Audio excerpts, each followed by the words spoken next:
تکبر اور خود پسندی حرام ہے۔ عن ثوبان مولى رسول الله عن رسول الله صلى الله عليه وسلم أنه قال من فارق الروح الجسد وهو بريء من ثلاث دخل الجنة من الكبر والغلول والدين۔ سیدنا حضرت ثوبان رضی اللہ تعالی عنہ جو کہ رسول اللہ صلی اللہ علیہ وسلم کے غلام ہیں، ان سے روایت ہے، وہ بیان کرتے ہیں کہ رسول اللہ صلی اللہ علیہ وسلم نے فرمایا، جو روح جسم سے جدا ہوئی اور وہ تین چیزوں سے بری تھی تو وہ جنت میں داخل ہوگی۔ وہ تین چیزیں یہ ہیں: تکبر، خیانت، قرض۔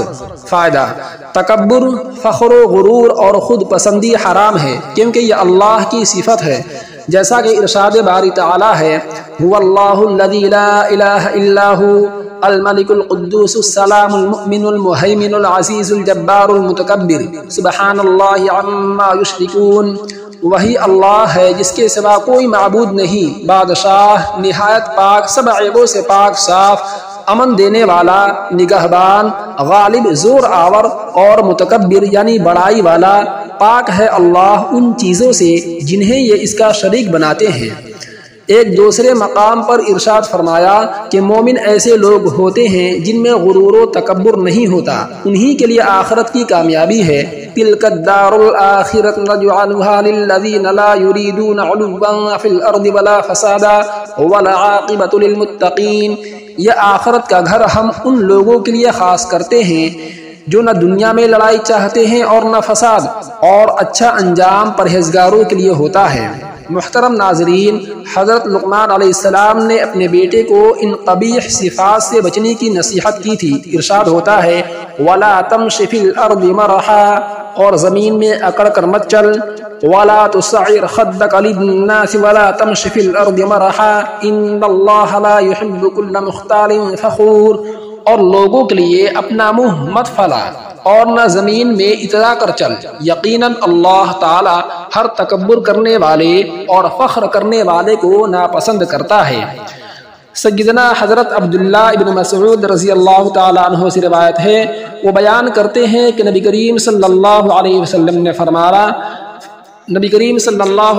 فرمایا، لا يدخل الجنة من كان في قلبه مثقال ذرة من كبر، فقال رجل إن الرجل يحب أن يكون ثوبه حسنا ونعله حسنة، قال إن الله جميل يحب الجمال، الكبر بطر الحق وغمط الناس۔ وہ شخص جنت میں نہیں جائے گا جس کے دل میں ایک ذرے کے برابر بھی تکبر یعنی کبر ہوگا۔ ایک آدمی نے سوال کیا کہ آدمی کو یہ پسند ہوتا ہے کہ اس کا لباس اچھا ہو اور اس کے جوتے اچھے ہوں۔ آپ صلی اللہ علیہ وسلم نے فرمایا، یقیناً اللہ صاحب جمال ہے اور وہ جمال یعنی خوبصورتی کو پسند کرتا ہے۔ تکبر یعنی کبر تو یہ ہے کہ حق بات کو ٹھکرانا اور لوگوں کو حقیر اور ذلیل سمجھنا۔